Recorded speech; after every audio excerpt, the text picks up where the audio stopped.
എന്തൊക്കെയാ മേടിക്കണ്ടെന്ന് പറഞ്ഞേ? 1 കിലോ മത്തി, 1 കിലോ വെളിച്ചെണ്ണ, 5 തേങ്ങ. 3 സാധനം അത്രേ ഉള്ളൂ. പൈസ ചോദ്യം കേട്ടപ്പോ ഞാൻ കരുതി കയ്യെ വെച്ചിട്ടാ സംസാരിക്കുന്നത്. ആ കടുകും പാത്രത്തിൽ ഇരിപ്പുണ്ട്, എടുത്തോ. കടുകും പാത്രം.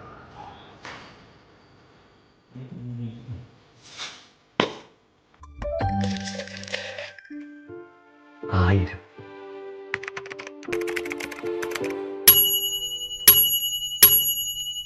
വണ്ടി. നീ എന്താടാ പറഞ്ഞേ? ഷെയറിടാത്തവനെന്നാ? നീ വീടിനെ പുറത്തേക്ക് ഇറങ്ങിക്ക്. ജംഗ്ഷനിൽ പോണ ഒരു 500 രൂപ കയ്യിൽ തരും. പോയിട്ടൊരു 400 രൂപ അര, ഒരു സോഡ, ഒരു തൊലിയില്ലാത്ത കപ്പലണ്ടി മേടിച്ചു വെച്ചോ. അധികം ആൾക്കാരെയൊന്നും വിളിക്കണ്ട, നമ്മൾ രണ്ടും മാത്രം. ഞാൻ കടയിൽ പോയി ഒരു 3 ഐറ്റം സാധനം മേടിച്ചു കൊടുക്കാനുണ്ട്. മേടിച്ചിട്ട് പെട്ടെന്ന് വരാം. ഓക്കെ? അതെ, കാശ് തികഞ്ഞില്ല. ഒരു 490 രൂപ മറിക്കാനുണ്ടാവുമോ? ഞാൻ പറഞ്ഞ സാധനങ്ങൾ വൈകുന്നേരത്തിനുള്ളിൽ ഇവിടെ എത്തിയിരിക്കണം.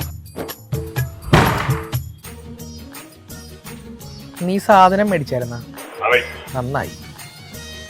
നീ വില വരെ പട്ടിക നോക്കാറുണ്ടോ? നോക്കണം. വെളിച്ചെണ്ണ 440, മത്തി 380. ആ, തേങ്ങ 80. എന്തായാലും സാധനം മേടിച്ച സ്ഥിതിക്ക് ഞാനങ്ങ് വരാം. അവിടെ തന്നെ കിടക്കേണ്ടി വരും.